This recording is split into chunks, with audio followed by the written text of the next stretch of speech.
Hey guys, it's Future Ben here. Made a couple of mistakes on the podcast episode that I'm correcting now, which is unusual because typically the corrections come in the next episode. But I got our guest's alma mater wrong. My bad. That got corrected real time. Sorry about that. Also referred to the schedule that the ACC is moving to as the 3-3-5. It's the 3-5-5. Again, my mistake.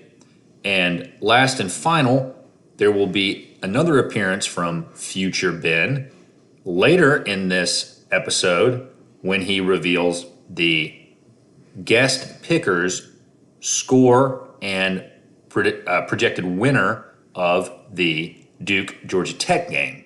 So that will be future Ben, I guess. Anyway, thanks again for listening, and as always, go Duke. Welcome back, ladies and gentlemen, to the Duke Football Coverage Podcast, brought to you as always by Bull City Coordinators. We are back for the first bonus episode of the season. And as I said on Twitter, we do not have a game recap of Duke finally getting an ACC win. And we also may not have a game preview of Duke taking on Georgia Tech because we have a guest appearing on the podcast for the first time. He is a reporter who has covered Duke athletics for the Durham Herald-Sun and the Raleigh News-Observer since 2010. If my research is correct, his Salukis recently had a victory against Northwestern, and he also previously covered the Carolina Panthers, New Orleans Saints, South Carolina Gamecocks, and the South Carolina General Assembly. Put simply, if you follow Duke athletics, you know Steve Wiseman. You can follow Steve on Twitter at Steve Wiseman NC and listen to his podcast with the landlord, Sheldon Williams, on the Believe Network. How are you, Steve? Ben, I'm doing well. That was a fantastic introduction. Have one correction. I went to Illinois State, which is the Redbirds. Southern Illinois is the Salukis. They were fortunate enough to beat Northwestern a week after Duke softened up the Wildcats and beat them. So, they're one of our rival schools. So I went to Illinois State. We're a little further up in the state than the SIU Salukis. But anyway, that aside, it's good to be with you. All right. Sorry for getting that wrong. Now, thanks for coming on. Before we get into Duke and the ACC, I want to ask you a little bit about your work in South Carolina. When did you cover the General Assembly? I'm from South Carolina, so I'm curious, and this is my podcast, so I can ask whatever questions I want. Yeah, it's wide open. No, I covered them. It's been a while now. In like 97, 96, 97, those couple of years there. I was working for the Spartanburg Herald-Journal at the time. Do you agree with the well-known quote that South Carolina is too small for a republic, but too large for an insane asylum? That is a perfect motto to follow for that state. Yes. I used to come home and tell my wife a lot that the guys in the house would fire rubber bands at each other. Some of the old guys sitting in the back of the room, and it was a wild time. David Beasley was the governor. I don't know how far you want to get into this, but David Wilkins was the Speaker of the House at the time, later to be I think he was ambassador to Canada or something like that under George Bush. Anyway, those are some of the people I covered at the time. So Nikki Haley was just a state representative from Lexington. So there you have it. You were right there before Jim Hodges ran for office and got elected, and before all the craziness with the Appalachian Trail and all that sort of fun stuff. I was back in South Carolina when the Appalachian Trail thing happened, working at the state newspaper. I was not covering news at the time. I was back in sports at that point, but I remember that very well, that incident on the quote unquote Appalachian Trail.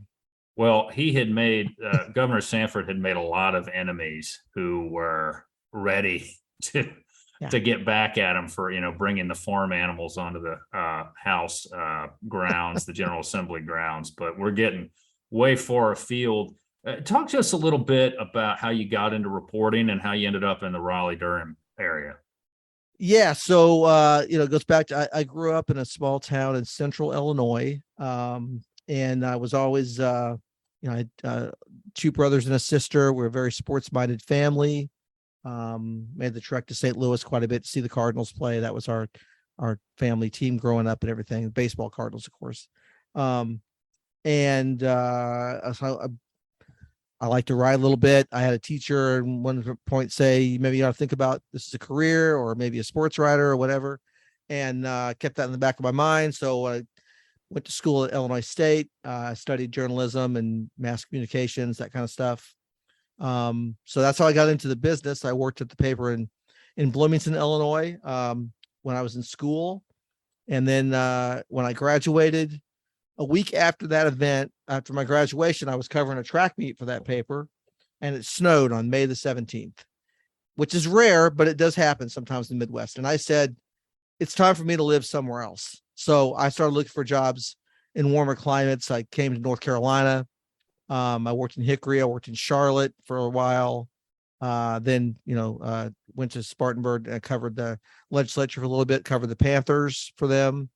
And then to the Gulf Coast of Biloxi, Mississippi, where I covered the Saints for 4 years. That was Mike Ditka and all that shenanigans with the wedding dress and Ricky Williams. We can talk about that on a whole other podcast. But my wife, I met my wife. She's from Charlotte. I met her while I was working in Charlotte. So we wanted to come back to the Carolinas. We came back to Columbia, and then I was there about 9 years. My wife got a job offer. She's a Duke graduate, nursing school, nursing degree from Duke, and she got a job offer in the Triangle. So we came up here, and I got a job at the Durham Herald Sun in 2010. And here we go. I've been here ever since, and we've lived a lot of places, and we live in Cary, and we think this is one of the best. This is where the best place we've lived so far. We really like Triangle a lot, and fortunate to get to cover lots of good things here at the Triangle on the sports front. To sidetrack a little bit, when were you covering the Panthers? Because there are a lot of people who listen to this who are Panthers fans, as am I, current situation notwithstanding. I had a good run. The second season of the team in 96, I covered them for that whole season. And then in 97, I covered the first part of that year. And then I got hired, got the job in covering the Saints. So I switched back in both in the NFC West at the time. I covered Panthers the first half of that year and took a job and went down to New Orleans. And so the second game that the Saints and Panthers played that year, I was covering the Saints. It was very odd to be covering that game. But anyway, yeah. So I was there for the run to the NFC Championship. Kerry Collins, Bianca Batuka, Salt and Pepper, Lamar Lathan and Kevin Green, right? So that was some fun times. That was a real interesting start to that franchise, and it was great the way it got going. It was just too bad it didn't maintain. And now, the Panthers haven't won a Super Bowl, but they've gotten to NFC Championship games, and they've been to the Super Bowl twice.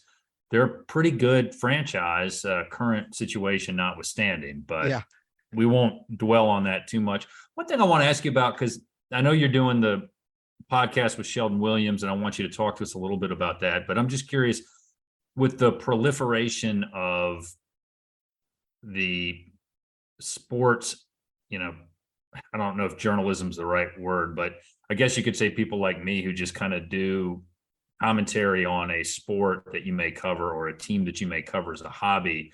Mm-hmm. I'm just curious how that has impacted what you do and how it's impacted the local newspaper and sports journalism business, where you've got guys like SB Nation out there and things like that. Could you just comment on that a little bit, how it's changed what you do for a living? Sure. It's scattered competition. There's more competition for eyeballs and ears, right? Podcasts, for people to consume content. I mean, it used to be the beat writer for the newspaper in town was kind of the go-to. There wasn't anybody else that was covering a team as much as that person. Like, even TV stations would send people, but they weren't at practice every day. They weren't, the volume of the depth of coverage. And we still think we do a good job of that, of course, but now there are more people out there doing that very same thing.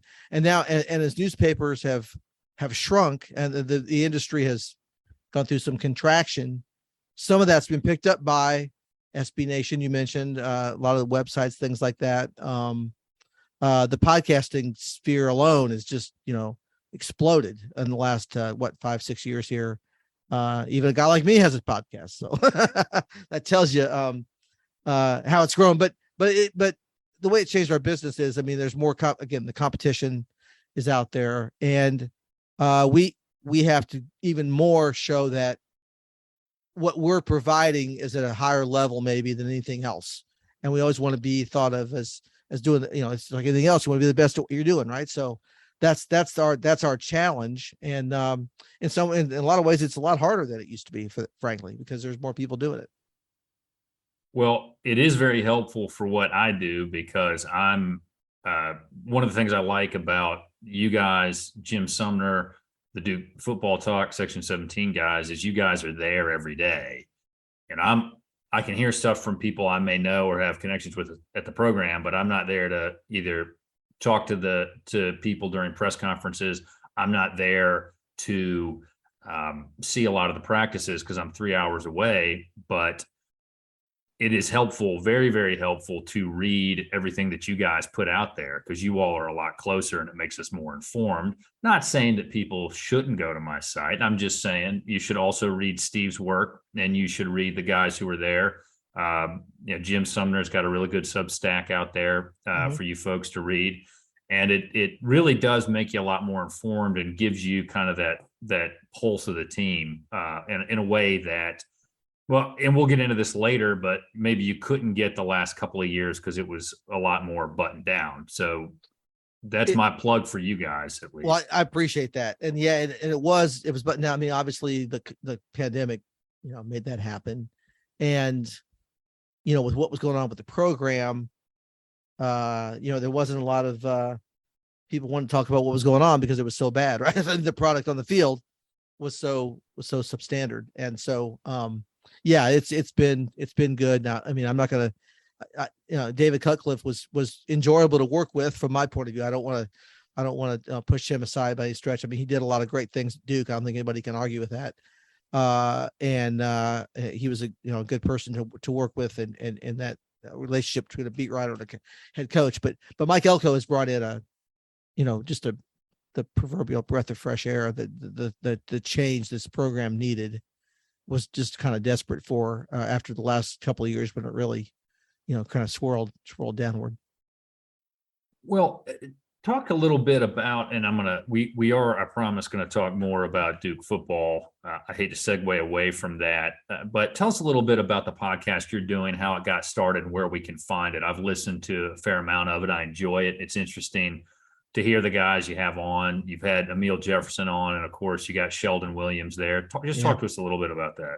No, that's good. Thank you for bringing that up. In fact, we're getting ready to kind of get that going again on a regular basis here now that we're rolling back into basketball season. It's obviously a basketball centric podcast for the Believe Network, and with Sheldon being my co-host. Obviously, we're going to talk a lot, great basketball with he's one of his jerseys in the rafters. So it was great when I was approached for this project and to work with Sheldon. It was something I didn't hesitate to do to give him, he knows so many things about the program and about the history and about, playing for Coach K for all those years and being and knowing what Duke players go through. And I'm somebody who travels to every game they play in basketball and watches every game, and I'm around the players on a daily basis and the coaches. And so I kind of know what's going on, like you mentioned earlier, on the every day with the pulse of the program. And so he and I can kind of bounce those things off each other. I can say, hey, here's what I saw here. He comes to some games, watches some on TV, of course, but I think we can give people a pretty good perspective on what's going on with the team and in that manner. And I always enjoy the chance to talk to guys who have played the game and been a part of the program, because they tell you what else to look for, maybe the subtle things to observe, to watch, things that you wouldn't be necessarily keen to pick up had it not been for that experience. Have you noticed that? Has that changed kind of how you watch games, how you observe games, just being around someone who was as dominant as Sheldon Williams was? Absolutely. In fact, what last year, the season that Mark Williams had at center, of course, Sheldon was a defensive force, the landlord, right? So in the paint, and just talking to him on a regular basis and breaking down how Mark was playing, how Mark started the first of the year and how he improved or how he did different things and how he changed from his freshman year to sophomore year, really gave me a lot of insight, from somebody who's an expert in that area. And what is asked of Duke centers and what they do on defense and the communication they have to do and the movement. And all that. Yeah, so that did change the way I kind of watched the game too.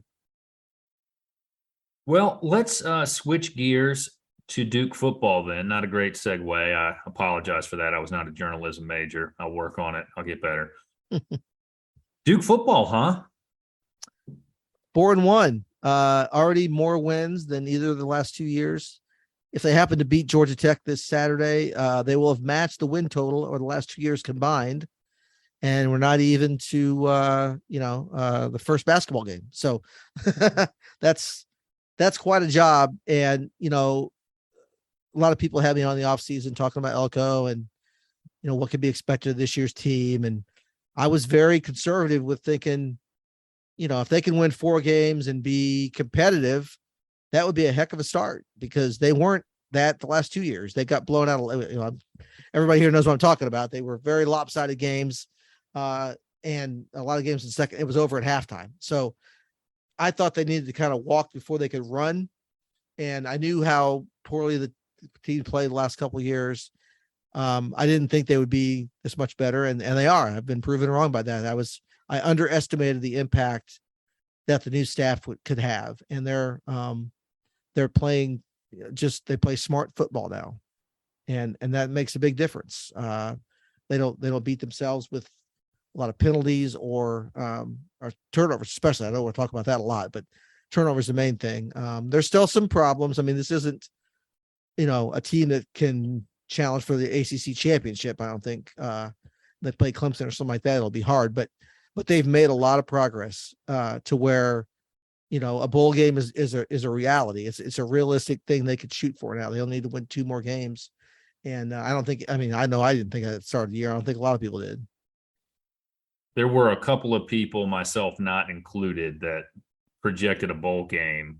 But to your point, they were not good. And that's a kind way to put it, the last 2.5 seasons. And the degree of the change is shocking. As a guy who I grew up watching this team. I mean, I have memories of watching them for about 30 years. To see him this much better overnight is really kind of surprising. And I'm just curious, where do you think that that's coming from? Is it just the coaching staff? Is it strength and conditioning? Is it these guys got tired of losing, and not just losing, but really losing badly? Yeah, they really got, let's face it, embarrassed a lot of games, right? And I remember at the end of last year, and I'll get to your question, but I remember at the end of last year, as it looked like Cutcliffe might be in trouble, because for a long time we didn't think he would be, because he kind of had a lifetime contract, it seemed. And, even asking them in some of those games in November, like the Louisville game was 62 to something, 22. And I'm sorry, but they didn't seem, even I asked them, hey, do you feel like you need to do a little better for this coaching staff? And I kind of got, no, we're going to be fine. There wasn't any spark or passion. It was just kind of, we're going to get through this. It's going to be okay. And it wasn't okay. And the new staff came in, and there's different expectations. There's the first thing he did was hire strength coach David Feely from Miami to come in here. And the main thing, this staff has a lot of guys that have been at high levels of college football. And there's a lot of jokes about Miami not being a high level college football, but they the U invest in football anyway. But Elko was at Texas A&M, Notre Dame before that. So these guys, Rob Smith, defense coordinator, worked in the Big Ten. So it's just a modernization of what was going on, that they came directly from those places. They brought it all to Duke. And, I've used this word before. It was lethargic. It was a lethargic program over the last 2 years that needed, a real change in the message. And for whatever reason, and it's a lot of the same players, right, that are playing this year that weren't very good last year. And they're hearing what the staff is saying. And also, and one more thing on this is, over the last few years of the Cutcliffe regime, he would lose a lot of veteran coaches and replace them with promote from within, maybe a GA or somebody. And I think there was some brain drain that went on there. And so, those guys were all good guys. They worked hard. Nobody, they did what they could do. And we all kept thinking, well, Cutcliffe's done this before. He took them to the Coastal Division Championship, and then had a losing season in 16, and then 17, 18, they were back in bowl games again. So he'll turn it around. He knows what he's doing. And I kind of fell into that trap too. And I think maybe the staff did, and they didn't really bring new, fresh ideas that this new staff has done. And so it's really a dramatic difference for sure. Well, it's funny what you said about what had gone on towards the end. Felt like you were quoting verbatim from all of my posts last season in particular. I'm going to detour a little bit and then come back to something else. I remember I wrote a piece after, I can't remember which game it was after, but I said, look, it's time to move on from cut. We've got to cut the cord. We got to move on. And one of the things that I mentioned there was lack of energy. And then at the press conference that week, I think Lauren Brownlow asked him a question about that, Cutcliffe a question about the lack of energy. He got kind of hot under the collar about it. Yeah. Do you have any information about how that came about and why that question got asked and Cutcliffe's reaction to it? Yeah, because it spoke to, the energy the staff was bringing to the team. He thought that was being questioned, and it should have been. At the time, it turned out to be true, didn't it? It kind of vindicated all these thoughts, but he hadn't been questioned a whole lot during his tenure because, early on he was trying to build from nothing. Right. And then they got him winning and, hey, this is fantastic. And then, they again kept going to bowl games. And then the last couple of years it started, again, everybody kept thinking, well, Daniel Jones moved on. Quentin Harris will be the good quarterback, and that turned out to not be true. Chase Bryce came in and it was a disaster for Duke. Anyway, so I think my understanding of that is that that's what it was. It was and he was, 67 years old at the time, right? So that maybe didn't like being questioned that he couldn't bring the same level of energy he could when he was 47. But that was kind of the root of that. Well, it's nice to know that I made an impact, I guess, in some respect. But I do want to say this, though, about Coach Cutcliffe, because I say it every time. I appreciate everything he did at the program. And as a fan who does this for free, I mean, I lose a lot of money on what I do every year, but for Bull City coordinators. But I appreciate everything that he did. It just got to a point where he wasn't getting the job done. He wasn't bringing in the people who could do the things that were necessary to develop the talent that was there. And you mentioned Chase Bryce. Boy, he looks like a different quarterback somewhere else. And Jake Bobo is lighting it up out at UCLA. And there's been a lot of other transfers who have left. It was time for a change, but I think you can make that point and say, thank you for all you did, but it's time to go in a different direction. And speaking of different direction, you've talked about how sharp this new staff is, and we will get to the UVA and Georgia Tech games. I promise. I'm just having a good conversation here with you, Steve, and I just want to keep it going kind of organically and just let it flow. Do you think that there's anybody who's going to get targeted by another school at the end of the season? Because I'm worried about Coach Johns and having a repeat of what we saw as Duke fans after the first year of the Goldsmith era, where Craig Bowl and Mike Heimerdinger are immediately hired away, and Goldsmith never really recovered. I'm not saying Elko would have that same problem, but when you lose two key coordinators, it's sometimes really hard to replace them. It's true. It's always going to be a fear of it happening because, Duke's paying the coaches now more than they've paid them ever, but there's more money other places. And being a head coach is being a head coach, right? So if somebody wants to go off and be a head coach, that's going to happen, and you really can't. And you wouldn't want to stop it. If somebody wants to go be a head coach, you got to encourage them to go. And so the two guys you mentioned went on to great careers, Heimerdinger and Bowles, after they left Duke. So it could happen, but I think, knowing what I know about Elko now, he's in better position to fill those jobs with quality people than, as it turned out, Fred Goldsmith was, 30 years ago. Right. So it's a, legitimate concern. But it's something that I think they're in a better place to be able to handle something like that. And that would be, if it happens, it'd be a great thing, because that means Duke would have won big, to be able to for that to happen. Yeah, I think the Goldsmith era, a lot of that era was the Duke athletic department was still using 8-track tapes and not realize that everybody else had moved on to CDs, is kind of how I've pictured that in my head, especially if you read, a lot of the stuff that people have said about it back then compared to now. But let's talk a little bit about the last game, the UVA game. I was there. It was a lot of fun to be back. I was there with family and friends. We sat through it. And here's what I thought about the game.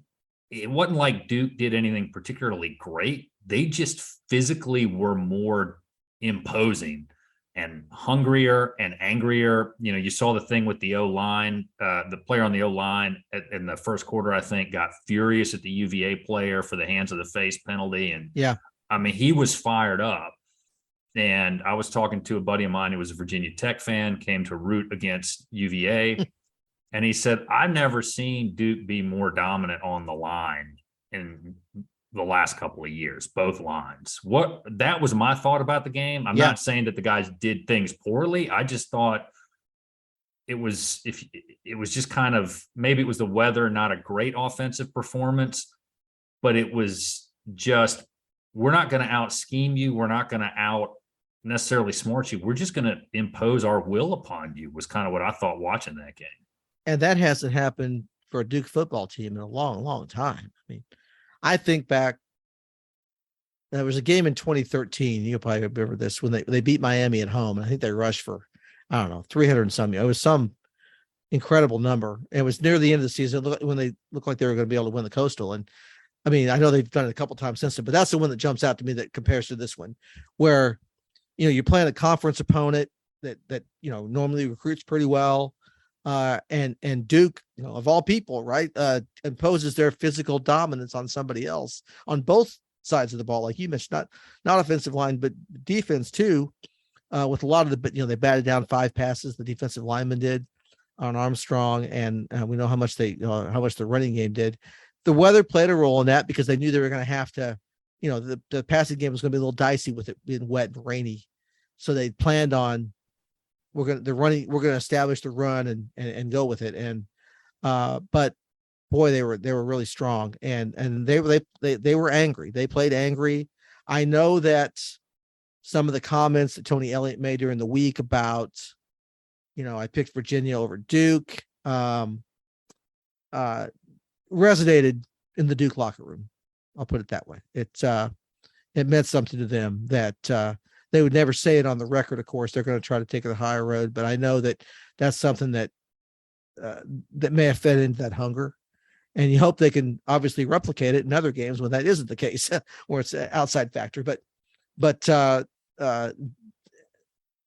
they and then in the fourth quarter, that 7-minute drive that led to a field goal was really the one. And you could tell by the way they talked about it after Elko talked about it. He said it was an attitude drive, right? It was attitude. And Riley Leonard said the same thing, that Virginia likes to put an extra hat in the box, and they're going to stop the run. Well, damn it, we're going to go out there and we're going to run it, and they're not going to be able to stop us. And that's exactly what happened. So that's just a tremendous credit to the players and the staff for getting them ready and putting them in a position to be able to do that. Well, and to your point about how they just said, we're going to show you what we can do. Duke ran the ball 48 times for 248 yards, lost 12 of those on a bad snap, which continues to be an issue. We can talk about that a little bit later. I thought there were 2 bad snaps in the game on a late extra point too. Mm-hmm. My dad said he thought he saw some others on TV, and we can get to third down, or as I call it, critical down defense later, because I'm about to have a heart attack over that stuff. But, the passing game wasn't particularly great. Now, some of those were because they went with short passes. I mean, 18 to 24 for $129, 5.4 yards per catch, an 85.2 quarterback rating. You're not going to look at that and really want to write home to mom about it. But, again, you got two defenders wrestling a ball away from each other at the very end of the game in the fourth quarter to see who gets credit for the interception. I mean, and this UVA team had really beaten Duke badly the last, 7 years? I mean, Yes. really badly. And they shut Brennan Armstrong down. They hold the running game to 93 yards on 25 attempts, 3.7 yards a carry. I mean, this was a really, really good game that sets the tone for the rest of the ACC season, right? They shoved him around. They shoved him up and down the field. And I mean, I was in Scott Stadium last year in Charlottesville. It was 48-0. And it wasn't that close. It was, Virginia was that much better. And so, this is a 21-point win. That's a 69-point turnaround in 1 year from two, a lot of the same players, but just different staffs running them. So, it was sure something else. And it was amazing in some ways that, Duke was favored in the game by 2 or 3 points going into it, I think. And after losing 48-0 the year before, that seemed like a lot of switch, but Virginia they're not comfortable on offense. I know we'll talk more about Duke, but just to say that last year, Brennan Armstrong was in rhythm a lot. I mean, his guys, he put the ball, he kind of had free reign to do what he wanted to do. And he's just not comfortable in this, whatever Elliott's having them do that's different. It doesn't fit him. They have the whole offseason to get it done.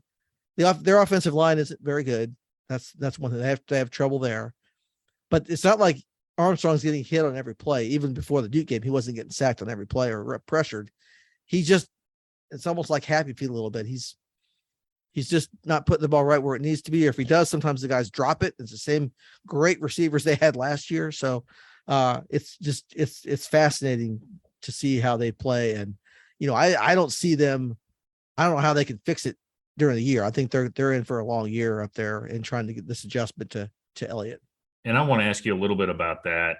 2, maybe 3 points. Was there any truth to what Elliott was saying about him choosing UVA over Duke? And one, even if that is the case, why in the world would you say that right before you play the Blue Devils? I mean, football, like any sport, is about energy. It's about motivation. It's about swings and locker room bulletin board material. I mean, we could talk about Duke disrespecting UNC in basketball and probably why they lost the last 2 games against them for the season. I'm not going to, because I don't have any alcohol with me right now to relive it. But I mean, what was Elliott thinking? And then his comments after the game about, "I'm sorry, Brennan, I need to get these guys to believe more in what in our system so we can be better for you," basically. I mean, what is going on?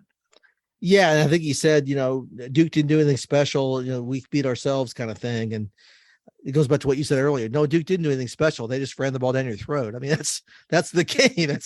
But you got to stop it. So anyway, so back to your original point about the truth of all that. Well, I mean, Elliott was heavily involved in this search. There's no question about that. When Art Chase and Nina King went to visit him down there at his house the Sunday before Elko was hired on the following Friday. So he was definitely, at the end here in the final grouping of the candidates for this job. And I got the feeling that had he said, this is the one I want to go to Duke, I think they may have made a decision on him earlier.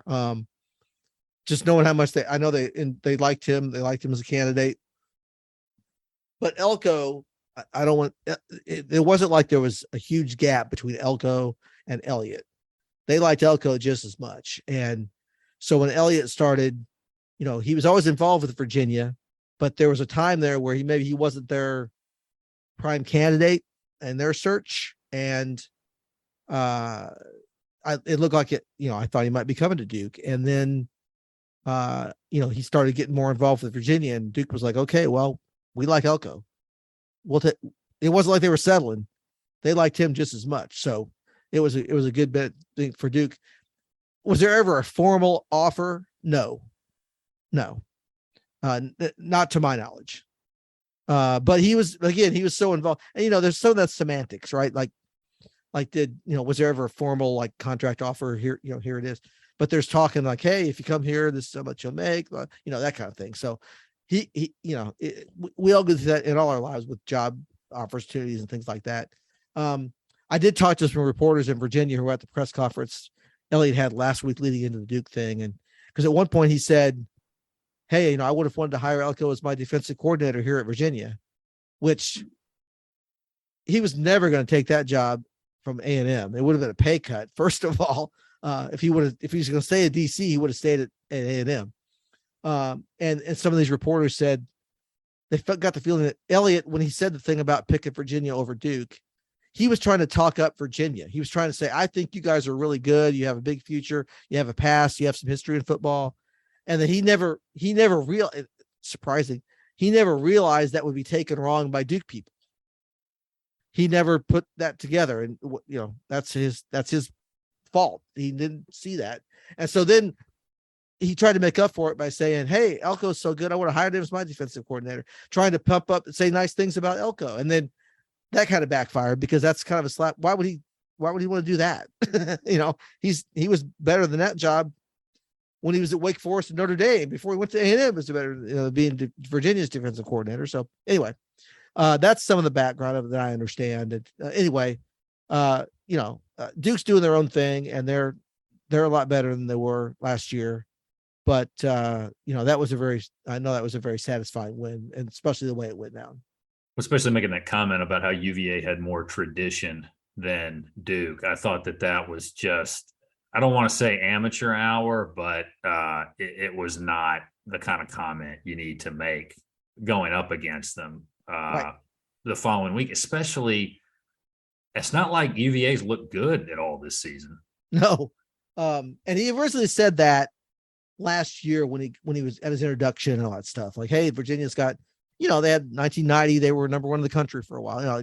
They've got some football. I mean, you can quantify that. You could say Virginia's been better at Duke in football over time, right? Over the last 50 years, you could say that, but you can make the argument anyway. But yeah, to bring it up again, even some of the reporters I talked to were surprised that he brought that up again in the week leading up to the game. Like that was probably a poor choice on his, by him. Yeah. Well, speaking of poor coaching jobs, Duke is facing a school that got rid of a guy who was not doing very well in Jeff Collins. And Georgia Tech now has an interim coach, and you got a lot of coaches doing everything they can to keep jobs or get new jobs, and a lot of players who look like they sure are glad to have someone else at the helm, and they go out and beat Pitt. So a game that I felt pretty confident about the Blue Devils winning, I am now looking at as if I don't really know what to make of what's going to happen this week. So give us your thoughts on what we should expect from the Yellow Jackets and from the Blue Devils. They played spirited football at Pitt. And again, just like you, I was at the Duke game that was going on at the exact same time. So, but we had the TV on in the press box, we had a bunch of games on up there, and we got every once in a while I peek over there and see, and like, it was like 7-6, 9-7. I thought, when is Pitt going to score these couple touchdowns and win this game? Like, they're at home. This is supposed to happen. But Georgia Tech ran the ball well, which is usually hard to do against Pitt. So they played inspired football. You're right. The weight was lifted. They were free. They obviously didn't enjoy playing for Jeff Collins, and he's taken his $12 million and sitting happy with that thought. Whatever, he got the buyout, and that's good for him. But Brent Key, their interim coach, did a tremendous job. And at the press conference with Elko this week on Monday here, he said he could see that in the way they played, and it's a lot of it's obviously the same players from under Collins, and one of the assistants is running things, so they're not drastically changing their schemes. You can't do that in the middle of the year, but they're emphasizing one thing over another, maybe that Collins didn't, and again, it's all about emotion. Football is a game of emotion sometimes, because the idea is, like we said, Duke and Virginia, the other team might know what you're running, and they know it, your job is to run it anyway and be successful with it. And it doesn't matter if they're ready to stop it or not. Sometimes you got to run them over.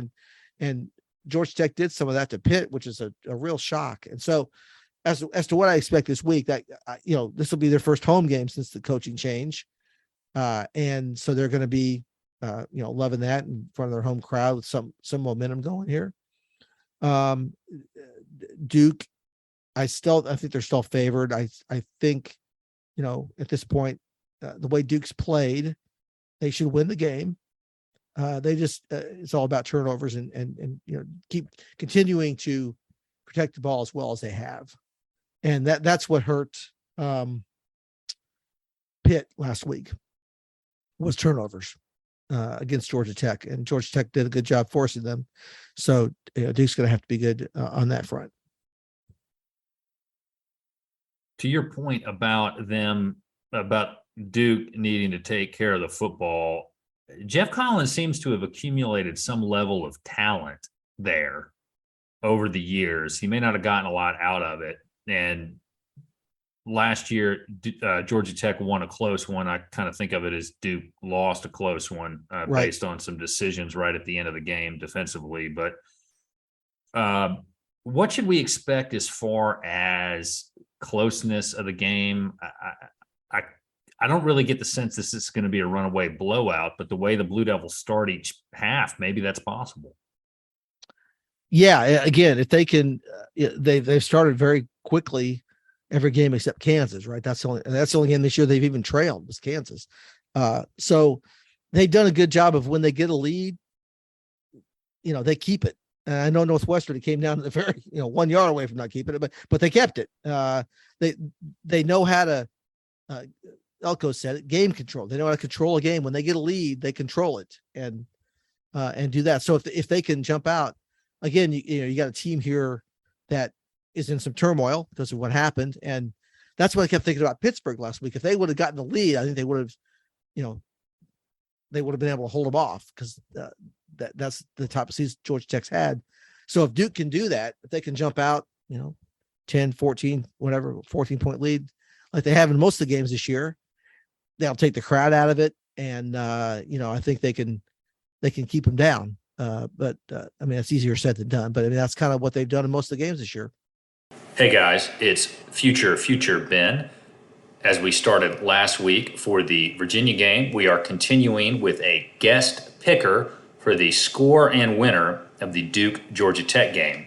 This week we have Jamie from the Duke Football Talk Section 17 podcast.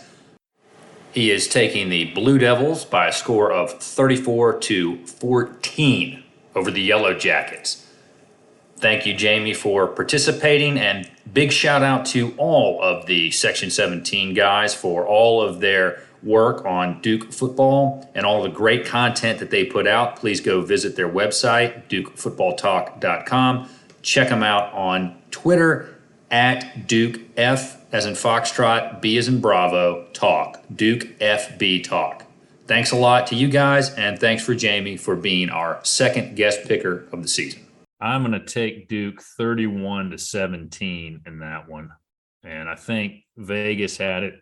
I pulled it up currently as a 3.5 favorite. I'm terrible at betting, so don't take advice on anybody. A buddy of mine once kept asking me for overs and unders. I don't know how much money I lost him. I'm sorry. Over under is 55. That seems like that's going to be hard to get over on with Tech on the other side. That's a big number. Yeah, that is a big number. I think it's going to be more like the what you said. Maybe Duke can be in the 30s. Duke's. We've talked about some of the issues Duke has on defense. They've not been stellar. They've had some moments, some good moments, but third down conversions, one of the things, a big problem. Kansas, there was a lot of penalties on the defense. In Northwestern too, getting grabby in pass coverage. So there's going to be opportunities there for Georgia Tech to score. I think we say that, but even last week they didn't score a lot to win that game. That was a very low scoring game by college football standards, modern day college football. So yeah, I don't see Georgia Tech getting to 30 points. By Duke can get to 30. They're going to win this game. I think you're 100% correct on that. But let's talk about the rest of the season. And you talk about Duke not being particularly great on defense. Depth is always an issue, especially with all the people they lost in the transfer portal last season. It could become more of a problem as they go on, although this staff does seem to utilize its bench pretty well and in good situations, and particularly when you see guys like Cam Dillon starting to come along and make plays. And there's a lot others. I'm not leaving anybody out. But there is a small game against Chapel Hill College after Georgia Tech, followed by Miami, BC, Virginia Tech, Pitt, and Wake. Why don't you just take us through broad strokes, 30,000-foot view? What should we expect over, setting aside Georgia Tech, because the Blue Devils are not going to look ahead, but after that But game. we can. Right, we can do it. We can and we will. We're not on the team. We don't have to. What do you think? I mean, I'll just tell you, I think Wake's going to win at the end of the season. Yeah. I would love to see the other side of that coin happen. But what do you think about those remaining games? Yeah, I kind of look at it as, is Duke likely to win or likely to lose, and kind of that way. So I think you can, now different from the start of the year.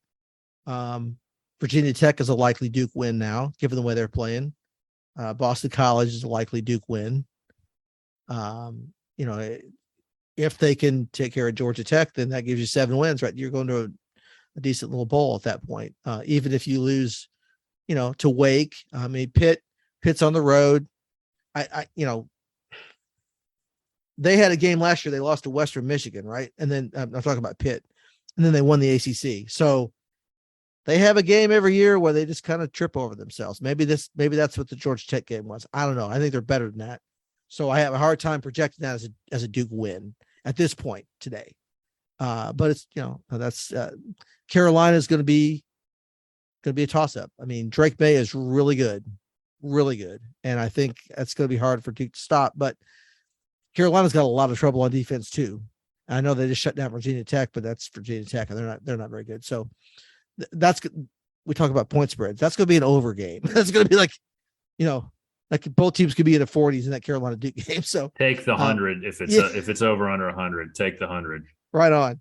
And Miami, you never know what you get with Miami. You'd rather play Miami later in the year because they've usually, they've kind of run out of steam. They're better early in the year because they're all full of themselves and everything. And we'll see what happens. You're not supposed to laugh as the host, but you're making it hard for me right there. Fortunately, they had a bye week, so they didn't get to follow up on their 2 straight losses.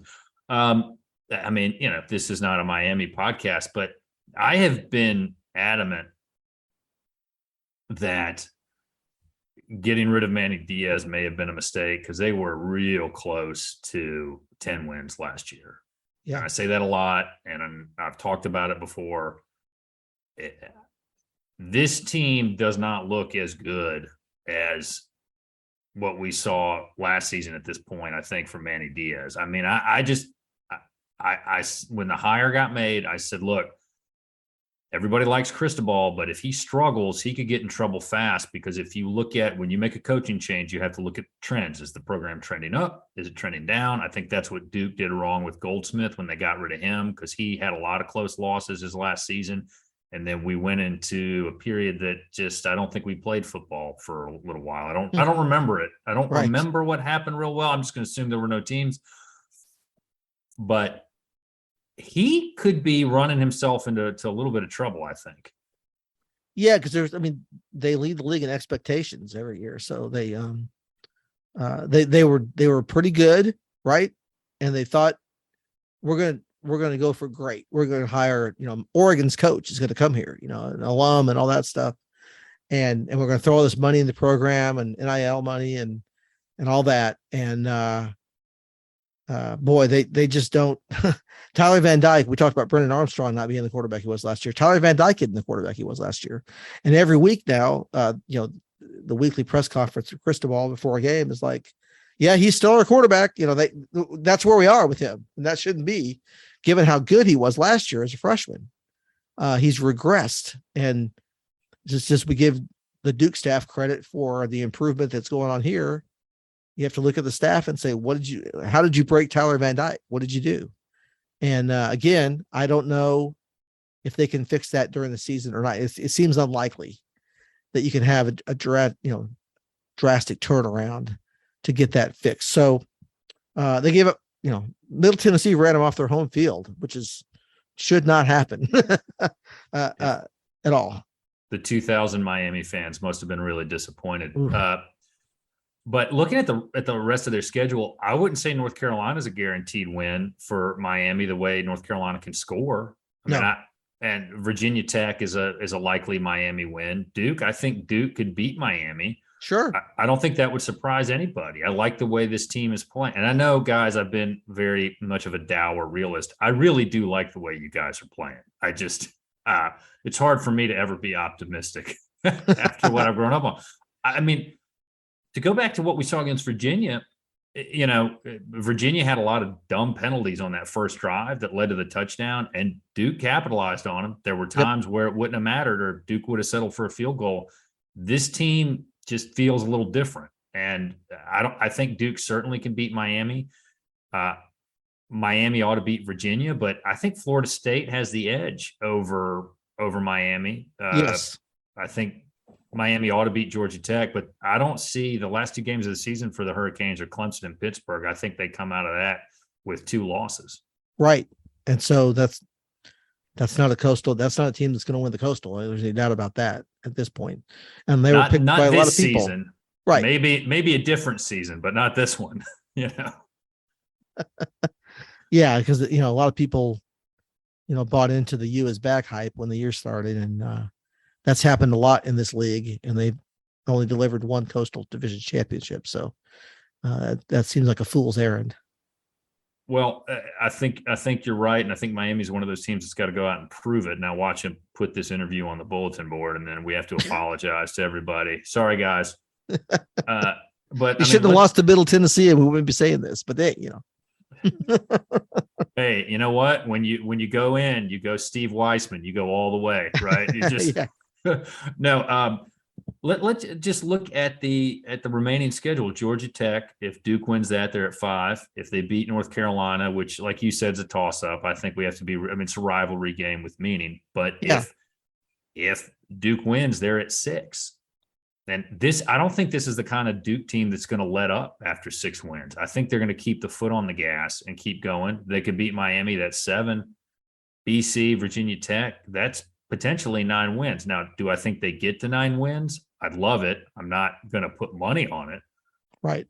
But as you and I sit here today, is that outside the realm of possibility? It's not. I mean, those are not any game that Duke's going to go in there and be a 10-point underdog or something like that, like last year, we had a lot of games where the point spread was 17 or 18 points. And I think those days are gone, for this year anyway. I think they've proven that they can be competitive against just about anybody. Obviously Wake at the end makes really good. So that's one they might be an underdog quite a bit. But before then, the rest of the games you're talking about, they're gonna have a chance. Now, you mentioned one thing you mentioned earlier was depth and the defense, and Anthony Nelson, who's played really well as a transfer from Harvard, is going to be out for at least a couple of weeks now with he was in a boot, so it's a lower body kind of ankle or foot type of thing going on with him. He was carted off. He didn't play the second half against Virginia. Trey Freeman, the linebacker who started against Virginia because Dorian Mossey was out. Trey Freeman has a lower body. He's going to be out for a few weeks with that. Neither one of those are season ending, but we're starting to chip away at the depth, right? You're starting to lose some guys that were a factor. Nelson had really surprised. He'd really had been kind of a force as a reserve defensive lineman in that rotation, but he'd done some things. So that's a loss. That's a tough one. And I think Dorian Mossey's going to be back this week, but he's been kind of in and out of the lineup. He's been limited with an ankle there too. So, Cam Dillon has played well, but there are things, he played in the Ivy League last year. So he's played well, but there's some limitations to what he can do as compared to Dorian Mossey. So they need to get him back. But, last week we saw Jordan Moore come off the bench, not start because he he got banged up against Kansas a little bit, so they have to keep him healthy. But so some of this is going to factor in. We talk about projecting forward in the season. They've been pretty fortunate with injuries, right, for the most part, and that needs to stay the same. I knocked on wood there. If you could, I did too. Yeah, hear it. I reached over there for you. Are we going to see Rocky Shelton play some more? Because I think he was a guy we all expected to come back and make an impact. But the guys last year who, frankly, struggled have really turned a corner this season. Yeah, I mean, Hayward's playing really well, which we thought he would, but he's even better. Last week was his best game of the year against Virginia. So Shelton is out there. He was working a lot with third team, mostly in preseason camp. A little bit with second team, he plays special teams. So he's somebody who could fly in there and have a chance. If injuries keep happening, somebody's got to move up, and then that would be him. But Cam Dillon is somebody they trust more right now. And again, this isn't a guy that this staff knows well. Like a lot of the guys, they were all brought in by somebody else. Right? They weren't guys that the staff recruited, except for some of the transfers. So players have to earn the staff's trust, right? And Cam Dillon is somebody who they trust right now.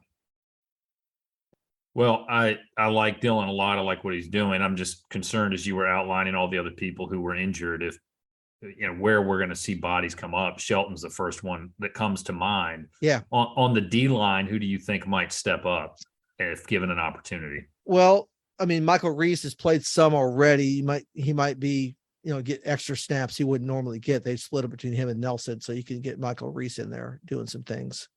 That'd be one thing I would think. And VJ Anthony, although a starter, hasn't played like a full game. They switch him out quite a bit. So, because he's a freshman, but he's really good. I think he's got a hell of a future. So they're getting him in there now, but maybe he's somebody again who can play more snaps than he has been, right? You can kind of,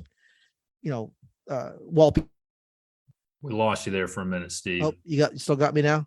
Yeah, you said VJ Anthony could do something. They thought he was coming along well. Yes. If you can still hear me now, I'm sorry about that. Must have bumped something. But he he'll play 25 snaps. He'll start to play 25 snaps a game or 30. Maybe they can, with Nelson out, maybe he can play an extra 5 or 6 snaps, and Reese could play a little extra, and you can kind of cover that way. Because the depth isn't, once you get beyond the 2 deep, I mean, Duke hasn't been very good lately, so there's a reason. And the depth, it's hard to have a really strong third team at Duke right now. So that's something that this staff obviously plans on beefing up as time goes on. But at this point, if they have some major injuries there, it'd be hard pressed for them to cover up very well. Now, what do you think going forward will be the biggest challenge for Coach Elko? I was disappointed at how few people showed up at the game. I know the weather wasn't great, but that's a big game. It's a conference game. It's home. You're playing a traditional rival while we still have an Atlantic Coast Conference that's in existence. I was disappointed about that, especially with everything they've done on social media to try to get everybody involved more. I got an email about an NFT that I could have bought during the game. I feel like the program's doing everything. The Bleed Blue has been very popular. What do you think the biggest challenge is going to be for Coach Elko going forward? Well, that's it, is creating an atmosphere at home. And he talked about, he's done a heck of a job engaging the students. He moved the student body, student section behind the visiting bench. They've got the jerseys they're wearing now. They're getting jerseys for all of them, with their graduating year on 26, 25, 24, whatever it may be. But that section wasn't as full last Saturday as it was previous games. And yes, it was raining. I get it. The weather was bad, but to have a crowd of 15,000 for an ACC game is just not acceptable. And that it factors in recruiting. I mean, kids come and they see that, and that may be the difference between them coming there or going somewhere else. And now Wake Forest is obviously, ahead of Duke as far as where they're playing on the field, and they're selling out games on the regular now over there at Winston. That didn't used to be the case. So, Duke used to recruit against Wake quite a bit. They go after the same type of kids. And, Duke was the better program for a while. Now it's Wake. Now they're selling out their stadium. If somebody comes down to those two, they may pick it for that. And that's, it's important for them to create an atmosphere that's better than this. And I don't think I know all the challenges. I've been here 12 years covering this. I know the alumni don't live here. It's a small private school. I get that. I get all that. But even there were some teams when Cutcliffe had them going to bowl games on a regular basis, they'd have a game early in the season against Northwestern. There'd be like 25,000 people there, maybe over 20,000. And you think they'd be, it's just, they've got to engage, and they're doing it. They're you mentioned all the things they're doing. They're trying. They're the marketing and everything. Chris Alston's marketing guy, he does a great job. But they've got to, you got to get people to come out, even on a game like that when it was, it's kind of raining and nasty. And I know we had a hurricane the day before and all that. But you just can't have that kind of an atmosphere. That's going to be a serious challenge for Elko. I agree, and it's unfortunate. You've got Duke's having its best season in a long time, and people are not showing up for it. And a night game too. You can come out, hang out in the parking lot, and tailgate all day. That's what we did. I mean, we drove down from about 2.5, 3 hours away. We got there around 2:30, walked around campus for a little bit, and then met up with everybody at 3 and just hung out for several hours. Had a great time. People have to show up. I mean, and I know the scheduling, the going to the 3-3-5 or whatever the arrangement is. Yeah, that should help. But you also got to find maybe some more regional schools to get on the non-conference schedule that their fans will show up. And that's something that it's hard to do because you got to schedule so far in advance, but that's something that they may need to think about too. Yeah, they've, from talking to Elko, I mean, he obviously inherited this schedule in the next, 5 or 6. They already got the contracts done. There's not much you can do about that now, but he did, as he builds his program, as well as they're playing now, he has obviously designs on even better. He builds it to a different level. There are type of games they can schedule that maybe he wouldn't want to schedule now. So that's one thing that I know is on his mind. And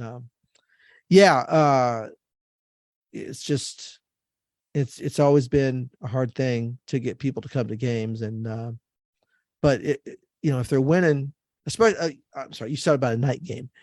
Normally night game crowds are pretty good. I know it was raining, so I guess I shouldn't have been surprised, but normally and the Carolina game is going to be at 8:00. That'll be a great atmosphere because Carolina coming in and everything. Normally your night games at Duke draw better than the noon or 12:30 games. So I was surprised by that. So to get more of those in the future, they've got to do a better job taking advantage of it. Well, you mentioned the Carolina game and who will show up. I will go ahead and say I am working on another humor-driven game preview like I did last year. So stay tuned. I think I might make that a tradition. A couple other things I want to ask you about. Do you get the sense that Elko is going to be a lifer here at Duke? He seems to be really, really bought in and loving every moment at Duke. I mean, at this point, yes. I mean, it's hard to look too far into the future, but this is a job he wanted. And there's not a lot of people that would say that, right? That would say, I want to go be the head coach at Duke. I mean, it's a tough, for all the reasons we know, it's a tough job to do. And, but he, Ivy League background. So the academics part doesn't bother him, getting, communicate with the type of kids that can handle this kind of academic load. He seems, again, if he can get the community, ignited and all that. I mean, if they keep having crowds like last Saturday night, 5 years down the road, he'd ever wondering, I wouldn't blame him, even if they're winning big. So the support's got to be there too. But he is bought in. He has no question that he's here to win and help Duke win. I don't see him as somebody that, if they win 7 or 8 games this year and win a bowl game, that if an SEC team came calling, he would jump immediately. I don't see him as somebody who would do that. I think he's here to build something really strong. And, if 5, 6, 7 years down the road, something else comes along, at that point, you can't blame him if he would go. But I don't think he's somebody who came here to jump after 1 or 2 years or anything. Well, that's good to hear, and I'm glad that that's the case. And hopefully, we will keep him for a long time, and we'll start to show up. We'll start to show up in mass at games and support the team and what is being built there. Two other things I wanted to ask you about. What have you enjoyed the most about your time covering Duke athletics? Getting to come to basketball games at Cameron it's pretty good, pretty good deal. And the venues I get to go to in the ACC, and I know I'm talking about basketball now. This is a football podcast more than anything, but the basketball part of it has been wonderful. And even outside of basketball, just the kids that you interact with, the people that I talk to on a regular basis, the coaches or the administrators or athletic directors, that type of thing. It's just a well-run, quality environment to interact with. And I've covered obviously other college programs, and that's not always been the case, where you can see what they're doing and see their thinking behind it. And it all seems above board and what they're trying to get done. So that's been a real joy. And then, obviously getting to go to, cover the ACC, go to it's not the Carrier Dome anymore. Talking about the dome up there, great basketball venue, Duke and Carolina games, and going to Duke and Virginia games up there before Maryland left. Going to Maryland, covering Duke and Maryland was an exciting trip. So it's been good. I've been to a couple Final Fours, so that's been kind of nice too. Well, if you listen to the podcast, I give everybody an open mic. Is there anything else you want to talk about, Steve? Yeah, no, it just as we get ready for the transition here of football and basketball kind of coming together, it's going to be a busy few months here. It always is on the sports calendar. So I appreciate all the readers that they read my stories, and that's who I write for, is people that they're on the other side of reading it. So I appreciate that. Appreciate you having me on to talk a little bit about my career and what's going on with Duke. We're going to have quite a bit of coverage here from a Duke point of view, as this season keeps going and looks like it's, heading to a bowl game. It sure looks like it at this point. So that's going to be an exciting run. We're going to have plenty of coverage of that. And then obviously when basketball gets going, that'll be full speed like it was last year for Coach K's last year. Shire's first team will have copious amounts of coverage from multiple people on our staff going to lots of games, including myself. So yeah, it's getting ready to crank up here, the overlap season, as I call it. And it's good. I'll sleep in April. How about that? Well, we're looking forward to it. It should be a good time. Thank you for coming on. I appreciate all the work that you do. You add a lot of, as we say in the legal field, you want to add value to a file, and you certainly add value to Duke athletics. And I appreciate you taking some time on this Monday night to come on.